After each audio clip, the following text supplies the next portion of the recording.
Hello everyone, আসসালামু আলাইকুম। আমি সোয়ারা। আজকে আমাদের আলোচ্য বিষয় কারক। সর্বপ্রথম আমরা জানবো কারক কাকে বলে। একটি ক্রিয়াপদের সাথে নামপদের সমষ্টিকে কারক বলা হয়। তাহলে ক্রিয়াটা আসলে কি? ক্রিয়া হচ্ছে ভার্ব, আর নামপদটা আসলে কি? নাউন বা প্রোনাউন। তাহলে ক্রিয়া বলতে আমরা বুঝি ভার্ব, এবং নামপদ সেটাকে বলা হয় নাউন বা প্রোনাউন, যে বিশেষ্য বা সর্বনাম। তাহলে কারক কয় প্রকার? কারক জানো যে কারক 6 প্রকার: কর্তা কারক, কর্মকারক, করণ কারক, অপাদান কারক, অধিকরণ, সম্পাদন কারক। তাহলে এখন আমরা জানবো কর্তা কারকটা আসলে কাকে বলে। কর্তা কারকটা হচ্ছে একটা বাক্য। প্রথমে আমাদের আগে একটা বাক্য থাকবে, সেখানে বাক্য থেকে আমাদের ক্রিয়াটা নির্ণয় করতে হবে। অর্থাৎ ক্রিয়া ক্রিয়া বলতে কি বোঝায়? ভার্ব বোঝায়। যে ক্রিয়ার আগে নির্ণয় করার পর ক্রিয়ার কাজটি যে করে সেই হচ্ছে কর্তা কারক। আচ্ছা, তাহলে দেখো, বুলবুলিতে ধান খেয়েছে। বুলবুলিতে কি হয়েছে? ধান খেয়েছে। তাহলে এখানে যদি আমরা দেখি বুলবুলিতে ধান খেয়েছে, কে খেয়েছে? খাওয়ার কাজটা করে কে? তাহলে আমরা জানলাম যে ভার্বের কাজটা যে করে সে হচ্ছে কর্তা কারক। তাহলে খেয়েছে, কে খেয়েছে? নিশ্চয় বুলবুলি খেয়েছে। তাহলে বুলবুলি কি কারক? কর্তা কারক। বসন্তে কোকিল ডাকে। ডাকে তা আসলে কি? ডাকে ক্রিয়া। তাহলে ক্রিয়ার কাজটা কে করে? কোকিল। তাহলে আমরা জানবো কি কোকিলটা কর্তা কারক। 3 নম্বর দেখো, পাগলে কিনা বলে, ছাগলে কিনা খায়। তাহলে এখানে বলেটা কি? নিশ্চয় ক্রিয়া। ক্রিয়ার কাজটা কি করে? সেই তো কর্তা কারক। তাহলে পাগল, এটা হচ্ছে কর্তা কারক। ছাগলে কিনা খায়, তাহলে খাওয়ার কাজটা কি করে? ছাগল। তাই জন্য ছাগল কর্তা কারক। 4 দেখো, আমরা নদীর ঘাট থেকে রিক্সা নিয়েছিলাম। এই যে নিয়েছিলাম, কারা নিয়েছিল? ক্রিয়ার কাজটা যে করলো সেই তো কর্তা হবে। তাহলে নিয়েছিল কারা? আমরা। 5 দেখো, অনেকগুলো বন্য হাতি বাগা নষ্ট করে দিল। তাহলে এই যে ক্রিয়াটা হচ্ছে দিল, কারা দিল? অনেকগুলো বন্য হাতি। দেওয়ার কাজটা কি করলো? বন্য হাতি। তাহলে ক্রিয়ার কাজটি যেহেতু বন্য হাতি করেছে, তাহলে সেটি কর্তাকারক হবে। তাহলে এবার আমরা দেখব কর্মকারক। কর্মকারকটা আসলে কাকে বলে? আমরা জানলাম কর্তাকারক হতে হলে ক্রিয়া নির্ণয় করতে হবে, ক্রিয়ার কাজটি যে করে সে কর্তাকারক। আর কর্মকারক হবে অর্থাৎ ক্রিয়ার কাজটি যে করলো সেটা কর্তা, আর বাকি যে অংশটা থাকবে সেটা হবে কর্মকারক। অর্থাৎ অবজেক্ট অংশকে বলা হয় কর্মকারক। 1 নম্বরটা দেখো, যে সে 1 প্লেট ভাত খায়। তাহলে খাওয়ার কাজটা তো সে হয়ে কর্তাকারক হইলো, আর 1 প্লেট ভাতটা অতিরিক্ত অংশ, তাই জন্য এটি কি? যেটা কর্মকারক। 2 দেখো, ডাক্তার ডাকো। তাহলে ডাক্তার ডাকবে কে? কোন একজন। তাহলে ডাক্তার ডাকার কাজটা রহিম, আমরা ধরলাম যে রহিম ডাক্তার ডাকো। তাহলে ডাক্তার ডাকার কাজটা অন্য একজন করলো, এবং বাকি অংশটা ডাক্তার অবজেক্ট। তাহলে সে 3-4 দেখো, 3 দেখো, শিক্ষককে জানাও। তাহলে কেউ একজন শিক্ষককে জানাও, অর্থাৎ জানার কাজটা কেউ একজন করবে। আর শিক্ষকটা কি? অতিরিক্ত অংশ, তাই জন্য সেখানে কর্মকারক। 4 দেখো, অসহায়কে সাহায্য করো। তাহলে এখানে করোটা হচ্ছে কি? ক্রিয়া। ক্রিয়ার কাজটা অন্য কেউ একজন করবে, সে অসহায়কে সাহায্য করার কাজটি।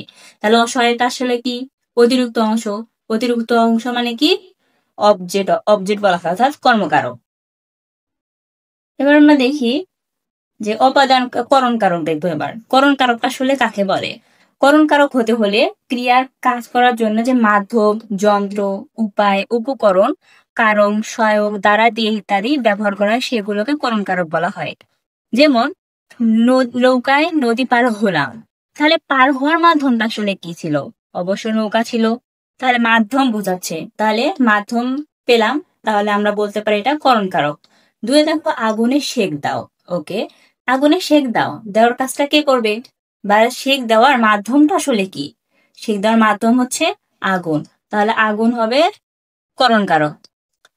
আবার এবার দেখো, ফুলে ফুলে ঘর ভরেছে। ভরেছে কিসের মাধ্যমে ভরেছে? কিসের মাধ্যমে? কি উপায়ে? কিসের দ্বারা? তাহলে ঘর ভরার কারণটা আসলে কি? ফুল ছিল। ফুল, এটি করণ কারক। ভেড়া দিয়ে চাষ করা সম্ভব না। তাহলে এখানে কি দ্বারা সম্ভব না? দ্বারা দিয়ে বোঝাচ্ছে, এটি করণ কারক হবে। এবার আমরা দেখব অপাদান কারক। অপাদান কারক হচ্ছে কি? অপাদান কারক হতে হলে যা থেকে কিছু উৎপন্ন হচ্ছে, উৎস বোঝাচ্ছে, বিচ্যুতি, পতিত, গৃহীত, ভয়, ভীতি, বিরত, রক্ষিত, এগুলো বোঝাবে, তখন সেটা অপাদান কারক হবে। যেমন জমি থেকে ফসল পাই, তাহলে ফসল পাওয়ার জায়গাটা কোথায় অর্থাৎ উৎসটা কোথায়? অবশ্যই জমি। তাহলে ফসল কোথা থেকে পাই? আমরা জমি থেকে পাই। ফসল পাওয়ার উৎস জমি, তাই হচ্ছে জমিটা অপাদান কারক। বা মাইনাস সম্পর্ক বোঝাবে, যেমন দেখো কাপটা উঁচু টেবিল থেকে পড়ে ভেঙে গেল। যখন কাপটি টেবিলের মধ্যে ছিল তখন কি ছিল? একটা নিশ্চয় ভালো সম্পর্ক ছিল। আর যখনই টেবিল থেকে কাপটা পড়ে গেল তার সাথে সম্পর্ক নেই, মানে মাইনাস সম্পর্ক বোঝাচ্ছে। সম্পর্ক থাকবে না তখন, সেটা হচ্ছে অপাদান কারক হবে। এবার আমরা দেখবো অধিকরণ। অধিকরণটা আসলে কি বোঝায়? যে অধিকরণ হচ্ছে যে কোথায়, কখন, কিভাবে, কেমন করে ক্রিয়াকে প্রশ্ন করলে অধিকরণ পাওয়া যাবে। আমরা আরো কিছু দিক দেখে বুঝতে পারবো যে এটা অধিকরণ। যেমন নির্দিষ্ট স্থান, সময়, বিষয় বোঝাবে, তখন সেটাকে অধিকরণ বলবো আমরা। অধিকরণটা আসলে উদাহরণ দেখলে বোঝা যাবে যে, যেমন বাবা বাড়িতে আছেন, তাহলে বাড়িটা কি একটি নির্দিষ্ট জায়গা? বা আমরা প্রশ্ন করলেও পাবো যে বাবা কোথায় আছে? বাড়িতে আছে। তাহলে বাড়িতে কি হবে? অবশ্যই অধিকরণ হবে। তাহলে বিকাল 5টায় অফিস ছুটি হবে, কখন হবে? একটা নির্দিষ্ট সময় বোঝাচ্ছে। নির্দিষ্ট সময় বোঝালে আমরা কি করবো? নির্দিষ্ট 5টা হচ্ছে কি নির্দিষ্ট সময়, তাহলে সেটি অধিকরণ হবে। রাজীব বাংলা ব্যাকরণে ভালো। ব্যাকরণটা কি একটা নিশ্চয় বিষয়? আমরা বললাম যে বিষয় বোঝালে সেটি অধিকরণ হবে। তাহলে যখন বিষয় বোঝাচ্ছে তখন সেটা অধিকরণ বলবো আমরা।